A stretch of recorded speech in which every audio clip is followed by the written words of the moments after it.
एहसान फरामोश के आने वाले एपिसोड में आप देखेंगे कि आलिया कबीर को कहती है कि मैंने और तोकीर ने यह फ़ैसला किया है कि हम ये घर गिरवी दे देंगे, जिस पर कबीर कहता है कि मैं अपने लिए आप लोगों को परेशान नहीं करना चाहता। आलिया भाभी की ये बात सुनकर फलक कबीर को मशवरा देती है कि वो सही कह रही हैं, वो बड़ा घर है, पैसे भी अच्छे मिल जाएंगे। तो कबीर कहता है कि मैं ये सोच रहा हूँ कि हम ये अपार्टमेंट गिरवी दे देते हैं।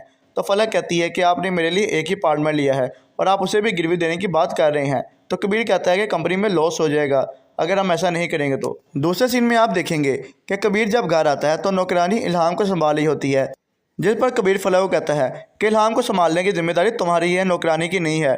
और मैं इसलिए अलग नहीं रहना चाहता था क्योंकि उस घर में आलिया भाभी और तोकीर भाई थे, वो भी संभाल सकते थे। जिस पर फलक कहती है कि आप मुझे बार बार वहाँ जाने का ताना क्यों देते हैं? मैंने जब कह दिया कि एक बार कि मैं वहाँ नहीं जाऊँगी तो मैं वहाँ हरगिज़ नहीं जाऊँगी।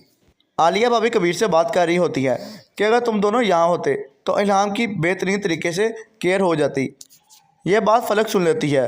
वो बाद में आलिया भाभी के पास आती है और उसे कहती है कि आप जो चाहती हैं कि कबीर इस घर में आ जाए और मैं आपके सामने सर झुका दूं, तो ये आपकी भूल है। मैं कभी भी इस घर में नहीं आऊँगी और आपसे हार नहीं मानूंगी, चाहे आप जो मर्ज़ी कर लें। मैं दोबारा कबीर को इस घर में नहीं आने दूँगी।